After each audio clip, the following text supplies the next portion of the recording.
आज 12 नवंबर 2021 को honourable prime minister साहब ने रिजर्व बैंक ऑफ इंडिया की दो महत्वपूर्ण स्कीम्स का इनॉग्रेशन किया and these two schemes are related to financial inclusion. Now the first scheme is related to retail investors. Retail investors have been allowed to invest in government securities. And the second scheme is related to one nation one ombudsman.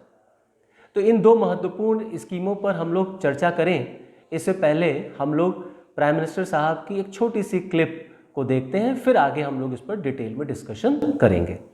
साथियों, अर्थव्यवस्था में सभी की भागीदारी को promote करने की जो भावना है उसको रिटेल डायरेक्ट स्कीम नई ऊंचाई देने वाली है. देश के विकास में गवर्नमेंट सिक्योरिटीज मार्केट की अहम भूमिका से आमतौर पर लोग परिचित हैं. विशेष रूप से आज जब देश अपने फिजिकल और डिजिटल इंफ्रास्ट्रक्चर को आधुनिक बनाने में जुटा है, अभूतपूर्व इन्वेस्टमेंट कर रहा है, तब छोटे से छोटे निवेशक का प्रयास और सहयोग, भागीदारी बहुत काम आने वाले हैं. अभी तक गवर्नमेंट सिक्योरिटी मार्केट में हमारे मध्यम वर्ग, हमारे कर्मचारियां, हमारे छोटे व्यापारी, सीनियर सिटीजन्स यानी जिनकी छोटी सेविंग है, उनको सिक्योरिटीज में निवेश के लिए बैंक इंश्योरेंस या म्यूचुअल फंड्स जैसे इनडायरेक्ट रास्ते अपनाने पड़ते थे. अब उन्हें सुरक्षित निवेश का एक और बेहतरीन विकल्प मिल रहा है. अब देश के एक बहुत बड़े वर्ग को गवर्नमेंट सिक्योरिटीज में देश की संपदा के निर्माण में सीधा निवेश करने में और आसानी होगी. ये भी आप जानते हैं भारत में सभी गवर्नमेंट सिक्योरिटीज में गारंटेड सेटलमेंट का प्रावधान होता है. ऐसे में छोटे निवेशकों को सुरक्षा का एक आश्वासन मिलता है. यानी छोटे निवेशक को सुरक्षित निवेश पर अच्छे रिटर्न का भरोसा मिलेगा और सरकार को इंफ्रास्ट्रक्चर के विकास के लिए देश के सामान्य मानवी की आशा आकांक्षाओं के अनुरूप नया भारत बनाने के लिए जो जो व्यवस्थाएं विकसित करनी चाहिए, इसके लिए जरूरी संसाधन मिलेंगे. तो क्लिप देख करके आप लोगों को एक आइडिया लगा होगा कि गवर्नमेंट ऑफ इंडिया का बेसिक मोटिव क्या है इन दोनों स्कीम्स को इम्प्लीमेंट करने के पीछे. रिटेल इन्वेस्टर्स और गवर्नमेंट सिक्योरिटीज़ पे हम लोग डिस्कशन शुरू करेंगे. हम लोग समझेंगे कि ये रिटेल इन्वेस्टर्स कौन होते हैं और गवर्नमेंट सिक्योरिटीज़ क्या होती हैं.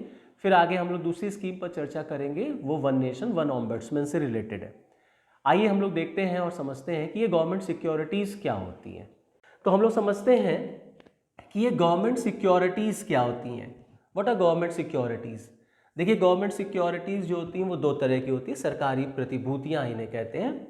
और अगर आपने बैंकिंग पढ़ा होगा तो आपको शायद मालूम होगा कि जो बैंक्स होते हैं they are suppose to maintain SLR, और SLR को मेंटेन करने का एक फॉर्म जो होता है वो गवर्नमेंट सिक्योरिटीज़ भी होता है.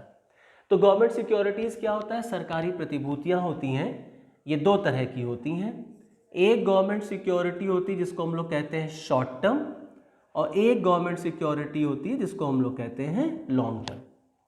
No, short term government securities में आता है जैसे टी बिल्स, ट्रेजरी बिल कहते हैं, जिसकी मैच्योरिटी जो होती है वो अप टू 365 डेज होती है, मीन्स विद इन 1 ईयर होती है. जो लॉन्ग टर्म सिक्योरिटीज़ होती हैं इनमें बॉन्ड्स वगैरह आते हैं, सरकारी बॉन्ड्स जो होते हैं. अब सरकारी बॉन्ड्स की जो मैच्योरिटी होती है वो मोर देन 1 ईयर की होती है. तो रिजर्व बैंक ऑफ इंडिया ने रिटेल इन्वेस्टमेंट को बढ़ाने के लिए रिटेल इन्वेस्टर्स को परमिट कर दिया गवर्नमेंट सिक्योरिटीज़ में इन्वेस्ट करने के लिए. इसी का इनॉग्रेशन आज हमारे प्राइम मिनिस्टर साहब ने किया कि रिटेल इन्वेस्टर्स गवर्नमेंट सिक्योरिटीज़ में इन्वेस्ट कर सकते. और गवर्नमेंट सिक्योरिटीज़ में इन्वेस्ट करना एक टाइप का इन्वेस्टमेंट होता है, सेविंग दी मनी होता है कि आप अपने पैसे को एक सुरक्षित जगह पर कहीं इन्वेस्ट कर रहे होते हैं. तो इन्वेस्टमेंट को बढ़ाने के लिए, सेविंग के कल्चर को बढ़ाने के लिए गवर्नमेंट ऑफ इंडिया या रिजर्व बैंक ऑफ इंडिया ने रिटेल इन्वेस्टर्स को यहाँ पर परमिट किया है गवर्नमेंट सिक्योरिटीज़ में. तो गवर्नमेंट सिक्योरिटीज़ क्या हो गई? Short term, long term. Short term जैसे टी बिल्स जिनकी मैच्योरिटी अप टू 1 ईयर होती है, लॉन्ग टर्म जैसे बॉन्ड जिनकी मैच्योरिटी मोर देन 1 ईयर होती है. नाउ बॉन्ड्स भी फिर दो तरह के हो जाते हैं या दो मेजर पार्ट में क्लासीफाई हो जाते हैं। एक बॉन्ड होगा जो आपका पब्लिक सेक्टर बॉन्ड होगा, that is your government bonds, और फिर एक होते हैं जिनको हम लोग कहते हैं कॉरपोरेट बॉन्ड्स, ये प्राइवेट होते हैं, निजी होते हैं। तो यहाँ पर कॉरपोरेट बॉन्ड्स की बात नहीं है, यहाँ पर गवर्नमेंट बॉन्ड्स की बात है। ये गवर्नमेंट की जो स्कीम है, इस स्कीम रिटेल इन्वेस्टर्स की स्कीम को समझने का जो दूसरा मेजर पॉइंट होगा, that is to talk about gilt account. तो एक गवर्नमेंट सिक्योरिटीज़ को समझने के बाद अब दूसरा मेजर एरिया है जो आपको पता होना चाहिए, that is what is gilt account. ये गिल्ट अकाउंट क्या होता है? देखिए, एक टर्म आता है that is known as gilt edged market. तो जहां पर सरकारी प्रतिभूतियों की लेन देन होती है उसे गिल्ट एज्ड मार्केट कहते हैं। Now what is gilt account?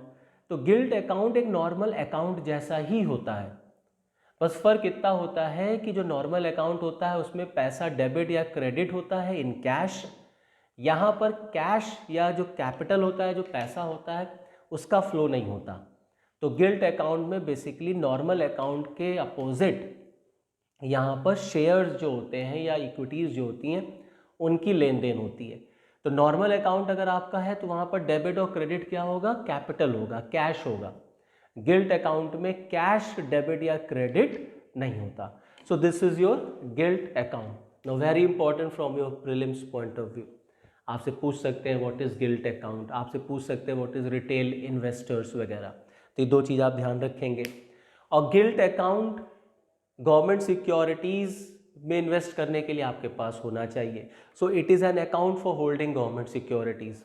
तो अगर आप गवर्नमेंट सिक्योरिटीज़ में इन्वेस्ट कर रहे हैं तो आपके पास एक गिल्ट अकाउंट होना चाहिए। Now moving to the next scheme, that is one nation one ombudsman. Now very important, one nation one ombudsman. Clear?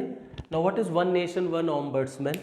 देखिए, one nation one ombudsman reserve bank of India की जो ये योजना है, जो स्कीम है, इसको अनाउंस आरबीआई ने किया था 5 फरवरी 2021 को। अनाउंसमेंट इसका 5 फेब 2021 को हुआ था। इस वन नेशन वन ऑम्बर्ड्समैन के through reserve bank of India integrate करना चाहती है 3 मेजर ऑम्बर्ड्समैन स्कीम्स को।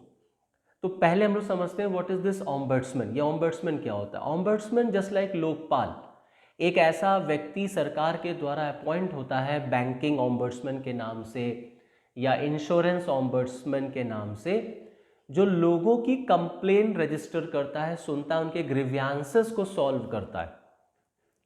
तो मेरी बैंकिंग इंडस्ट्री से रिलेटेड अगर कोई कंप्लेन है तो मैं ऑम्बर्ड्समैन के पास जा करके अपनी कंप्लेन रजिस्टर करा सकता हूँ। Now this is just to give you better service, कि बैंकिंग क्षेत्र से अच्छी सेवाएं जनता तक पहुँचें, इसके लिए हम ऑम्बर्ड्समैन लेकर के आए। And this concept has been borrowed from Sweden. तो स्वीडन या स्कैंडिनेवियन कंट्रीज़ में ऐसा आपको मिलेगा कॉन्सेप्ट, वहीं से हमने इसको बोरो किया और अपने भी देश में हमने ऑम्बर्ड्समैन को अपॉइंट कराया। ऑम्बर्ड्समैन गवर्नमेंट ऑफ इंडिया के थ्रू अपॉइंट होता है और ये लोगों की कंप्लेन वगैरह को, ग्रीवेंसेस वगैरह को एड्रेस करता है जो उस इंडस्ट्री से जुड़ी हुई है। जैसे आपकी कोई कंप्लेन है बैंकिंग सेक्टर से, तो आप ऑम्बर्ड्समैन के पास जाके शिकायत कर सकते हैं, वो आपको उसका सल्यूशन देगा, आपकी जो प्रॉब्लम होगी उसको सॉल्व करेगा। ऐसे अगर आपकी इंश्योरेंस कंपनी से कोई इश्यूज़ हैं तो आप वहाँ पर जा करके कंप्लेन रजिस्टर करा सकते हो, वो ऑम्बर्ड्समैन आपको सुनेगा। तो अलग अलग सेक्टर के लिए अलग अलग ऑम्बर्ड्समैन।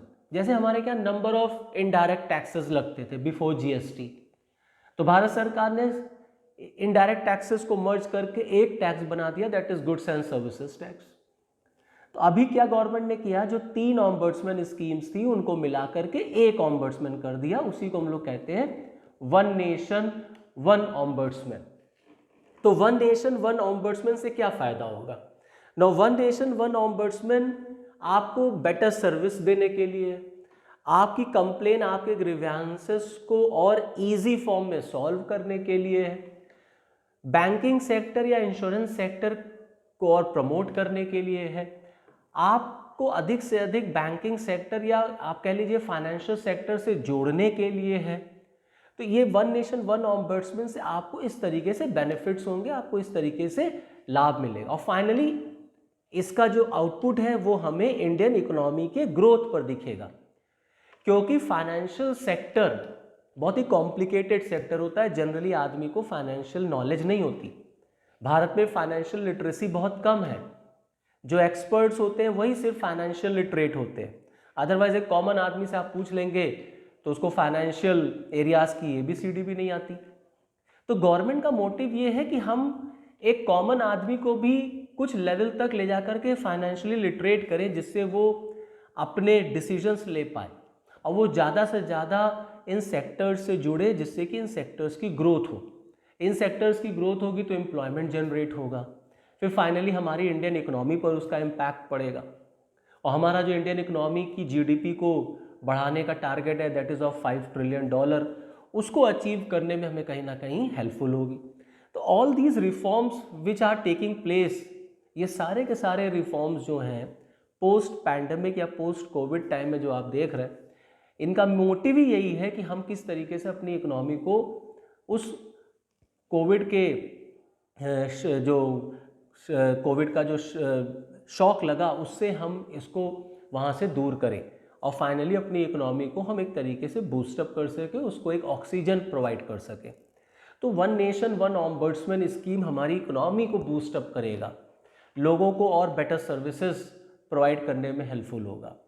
अभी फाइनली अगर आप देखेंगे तो हमारे देश में भारत में 3 ऑम्बड्समैन स्कीम्स जो हैं वो रन करती हैं बेसिकली। 3 ऑम्बड्समैन स्कीम, एक आपकी बैंकिंग ऑम्बड्समैन, एक इंश्योरेंस ऑम्बड्समैन और एक आपका इनकम टैक्स ऑम्बड्समैन। तो 3 ऑम्बड्समैन सर्विसेज हमारे देश में चल रही। इन्हीं को मर्ज करके हम one nation one ombudsman scheme पर काम कर रहे हैं, जिसका इनॉग्रेशन आज हमारे प्राइम मिनिस्टर साहब ने 12 नवंबर 2021 को किया है। So this was all about related to these 2 schemes. ये स्कीम्स, ये जो RBI का इनिशिएटिव है, ये आपके एग्ज़ाम के लिए बहुत इंपॉर्टेंट है। इसको बहुत ध्यान से आप देखेंगे और समझेंगे, इसको रिवाइज कर लीजिएगा। आगे फिर हम लोग किसी नए टॉपिक के साथ आपके साथ जुड़ेंगे। Okay, thank you and all.